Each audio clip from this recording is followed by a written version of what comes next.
universities have to work hard in order to, create an equitable environment, since education is a human right. If you don't include all people, we lose talent, we lose diversity. It is incredibly important that we ensure that bright minds have an opportunity, regardless of the circumstances. When universities embrace inclusion, they are not only change lives, but they change the system. When we all partner, we learn from one another, and together we do a better job of advancing disability inclusion. Some people have a negative outlook towards my disability. Due to that, I lost my confidence. They have passed through a look to reach this level. We can make it easier for them to achieve their life goal and to be more successful and effective. Mastercard Foundation Scholars Program aims to take young people from very, very disadvantaged backgrounds, the ones that would never step out when you go out on the street and says, I have a scholarship. Looking for those.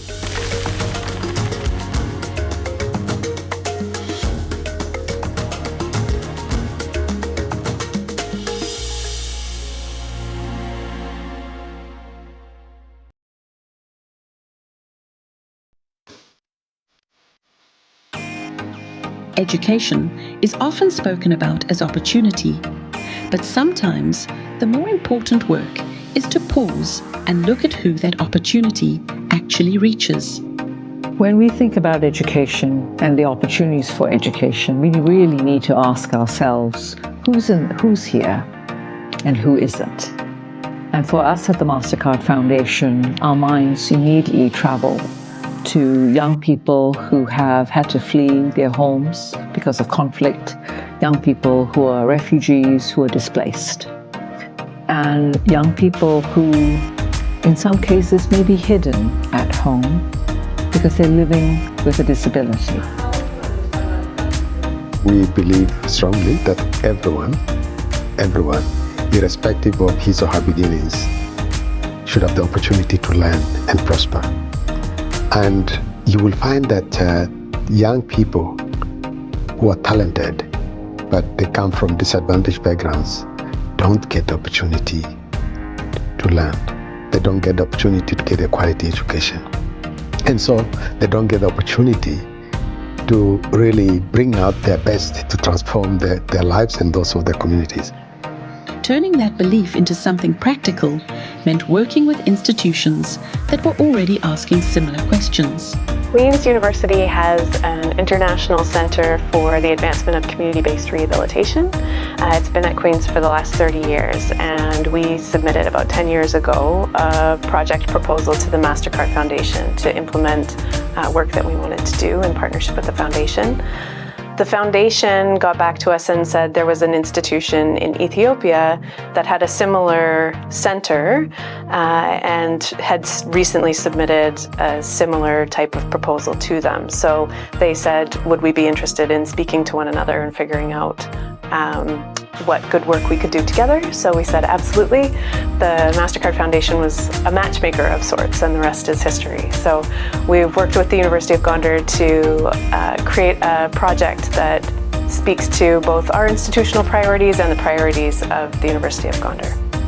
The University of Gondar, since its establishment in 1954, has educated more than 110,000 students from all over Ethiopia and beyond. And these students came from different culture, different language, and different academic life. And this diversity has increased or enriched our inclusive culture. But the breakthrough inclusive culture came after we partnership with Mastercard Foundation and Queen's University. After this partnership, we able to build a system, an inclusive education system. And because of this, University of Gondar became a university of choice by students, especially students with disability. That work at the institutional level shapes the environment students step into. but its meaning becomes clearer when you listen to the people moving through those spaces and what inclusion looks like from where they stand. I grew up in the rural area. My parents are farmers. Inclusion for me is being accepted and getting equal access for opportunities, education, trainings, job, and participating in social life without being judged by my disability I have. Most of the people with disability, they didn't get quality, equitable education like people with non-disability. So because of this, we have an agreement with the Mastercard Foundation scholarship program since 2016 because of the gaps that we have identified that there is no higher institutions that provide this equitable education for all marginalized, especially for people living with disabilities. That gap isn't only about access to a university, it's about what happens after students arrive, whether they are actually able to take part, to learn, and to contribute. Inclusion. It's not just ticking a box and a segment of the population is present. It's going way beyond to understand how can you really participate and what it will take to contribute and enabling that to happen. A strategic priority of the University of Gondar was to have more faculty members educated at a PhD level. So with the University of Gondar, we welcomed 44 of their faculty members to come to Queen's to do PhDs in a range of different disciplines, with the uniting feature that all of the dissertations with those PhDs had to be related to disability inclusion in Ethiopia or in Africa more broadly. So we've welcomed faculty members from education, history, rehabilitation science, nursing, engineering, a whole range of disciplines, because disability inclusion really needs to take a holistic approach. Over time, that approach started to show in the people who were part of the work, in how they were trained, supported, and how they carried it forward once they returned. The first thing we did is investing heavily in training, exchange programs, and participating in planning and evaluating of the program. The other thing is we used the faculties and the staffs who took their training in Queen's. So this faculties and faculties and staff who did their master's and PhD at Queen's University are returned, and they are now the champions of inclusive education. That kind of investment changes how teaching happens day to day. Before taking the training on inclusive education, I was not able to understand pedagogical accessibility. So after taking the training, I am able to take into consideration how to make my classroom accessible for students, like my teaching methods, the assignments that I give, the exams that I provide, and even the grading system. It could be measured, right? A lot of opportunities and possibilities came because of this partnership. I got the chance to study there in occupational therapy, which was not available in my country. So after studying there, we came back and established the department, and we graduated the first batch of BSc in occupational therapy students. I lead a social enterprise called Grand Assistive Technology Center, where we work to improve access to assistive technology and associated services for kids with disabilities and youth with disabilities and their caregivers. After I came to University of Gondar and I joined University of Gondar, I got so many opportunities, like trainings, academic support, and mentorships. So due to that, my lifestyle and my confidence had changed. The University of Gondar was a leader in establishing physical therapy in the country. They were the first institution to have a training program for physiotherapists, and they wanted to also do the same for occupational therapy. So they worked together with Queen's University occupational therapists and others to develop the first ever undergraduate occupational therapy curriculum at the University of Gondar. And that curriculum is now approved by the World Federation of Occupational Therapists. So that's a really exciting piece, because we're building this cadre of experts in rehabilitation and inclusion and accessibility and assistive technology, and it's wonderful to see their passion for inclusion, and that's only going to grow in the country as we graduate more and more professionals. Alongside that work, there was a need to listen more closely to the young people these systems were meant to support. We have enlisted many young people who live with disabilities. We've enlisted organizations, in some cases run by young people living with disabilities, to get their input about what would inclusion mean. And for many, that means not only just being able to come to school and to get that education, but perhaps in some cases having the right kind of assistive technology.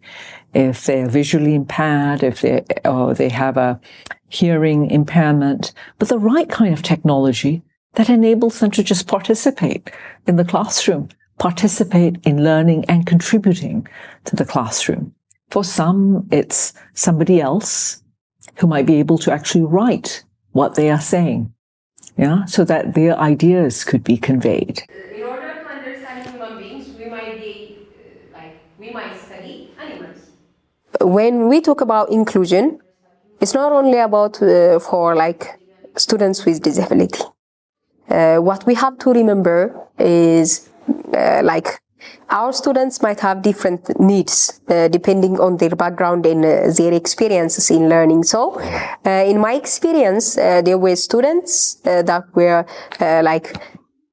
students with disability, and they have different types of needs. I started planning my assignments, my classroom teaching lessons, and also my exams and quiz to be accessible for all individuals in the classroom.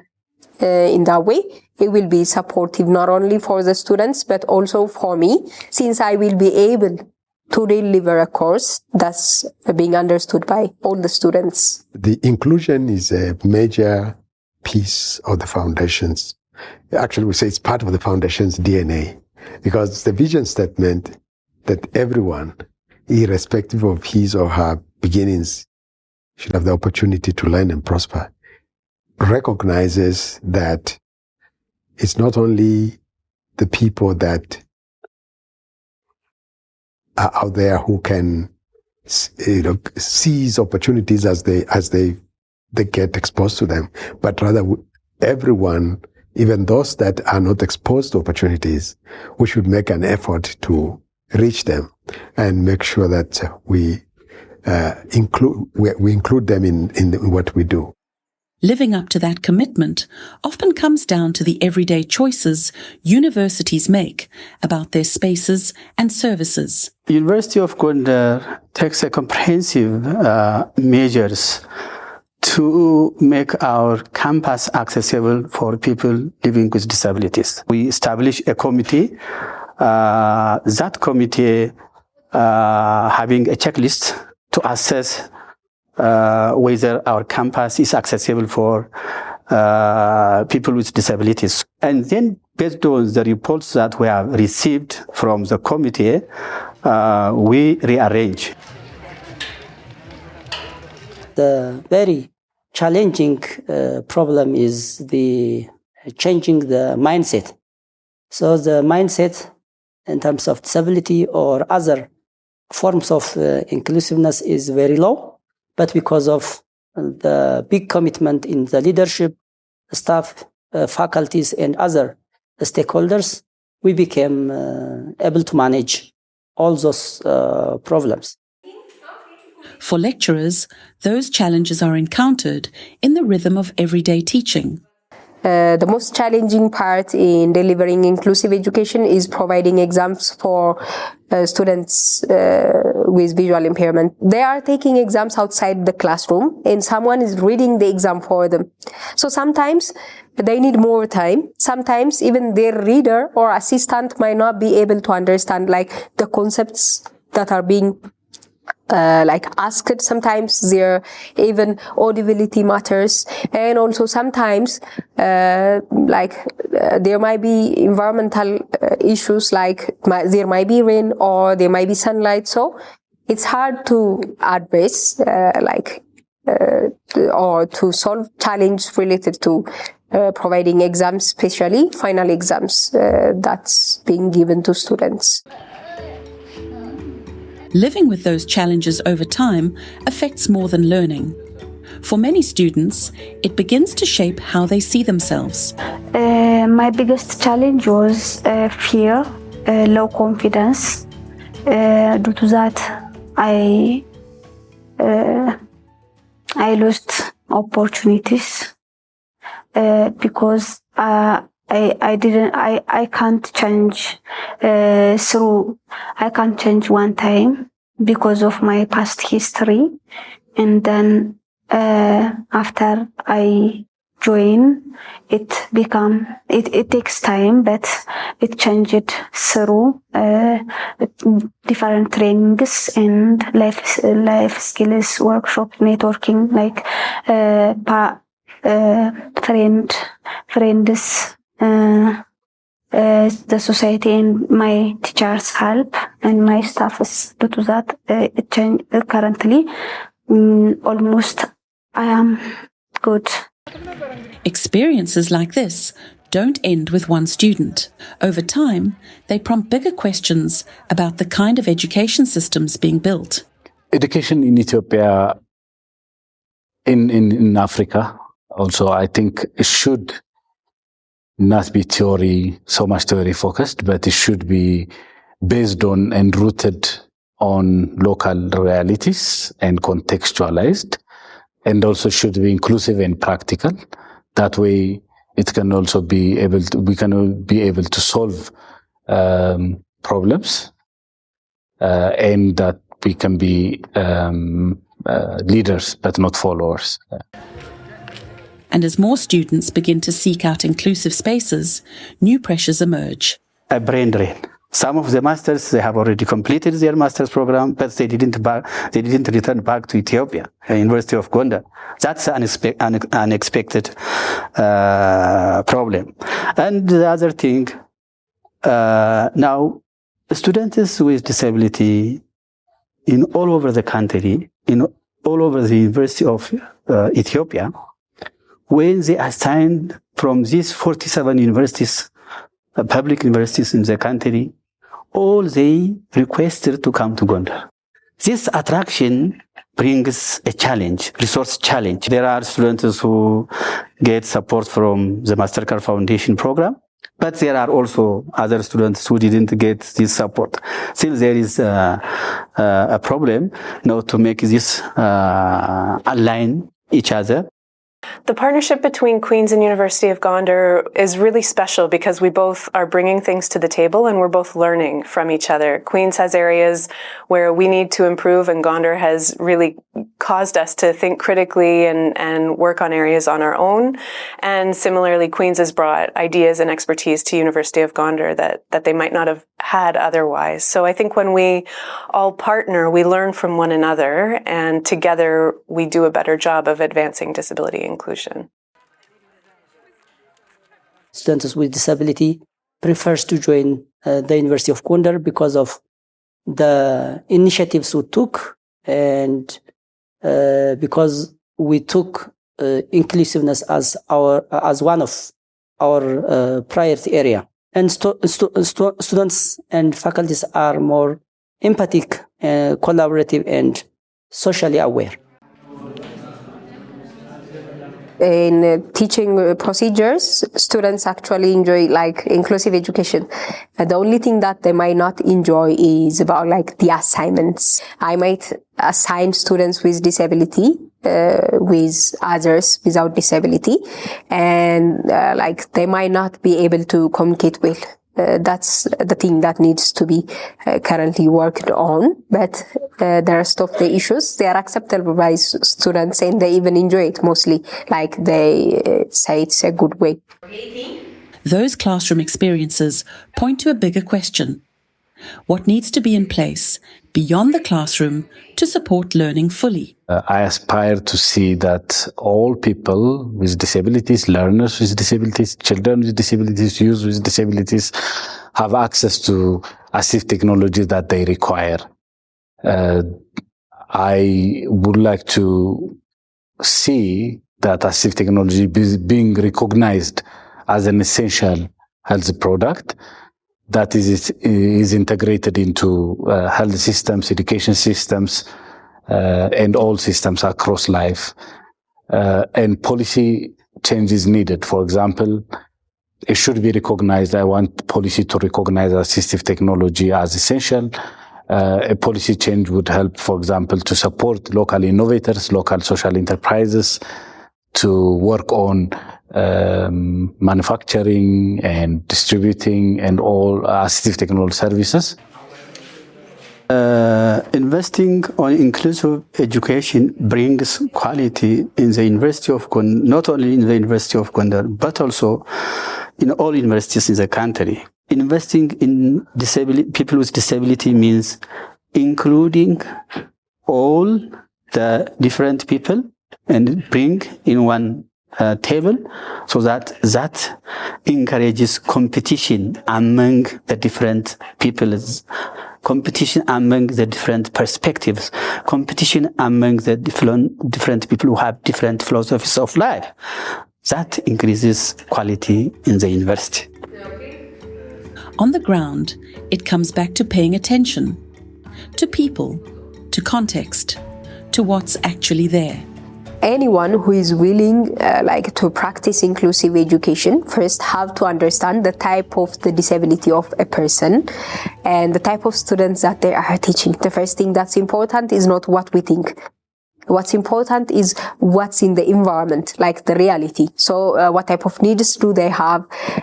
What type of available materials? What type of available knowledge do we have? So by incorporating what we know, what we have, and what the students need, there might be a better inclusive education setup for students and also for teachers. I have to give advice for my friends and young learners challenging with similar difficulties like me. Look at me. I reached this level and I am continuing. So never give up. Even you are struggling with so many difficulties. That encouragement carries real weight. It also points to the importance of having real opportunities beyond education. They do have the right to get quality education. They do have the right to get equal education. They do have the right to get any kind of education that the non-disabled people who get. So that is our social responsibilities to create justice and equal opportunities for all. I hope that in the future, all children with disabilities have access to education and that they're able to study in the disciplines of their choice for as long as they want to be in school. And I also hope that scholars with disabilities get the jobs that they want afterwards and have opportunities to contribute to society on the same level as anyone else. The focus then turns to how more institutions might begin to see their role in the same way. My vision, my hope is that over time we will see more and more institutions in Africa and globally recognize this segment of young people from very disadvantaged backgrounds as a key segment of students they need to bring in, but also the environment within the institutions, make it such as to be supportive to this type of learners so that many more of them can come in. Other universities can learn a lot from the University of Gondar. The most important thing is inclusive transformation is possible through the right partnership with the right leadership and commitment. In the end, inclusion changes how institutions see possibility and who they choose not to leave behind. They are speaking about the pride that it provides them to know that they are not leaving behind talented, smart, brilliant minds, and that they too are, in some cases, adapting classrooms, creating centers of excellence, not just for Mastercard Foundation scholars who may be living with a disability, but for all scholars. And in so doing, all students at their institution. And in so doing, we are normalizing, if I could use that word, what it means to have all segments of society participate at an institution like a university, but largely to participate and to contribute to the betterment for all of us.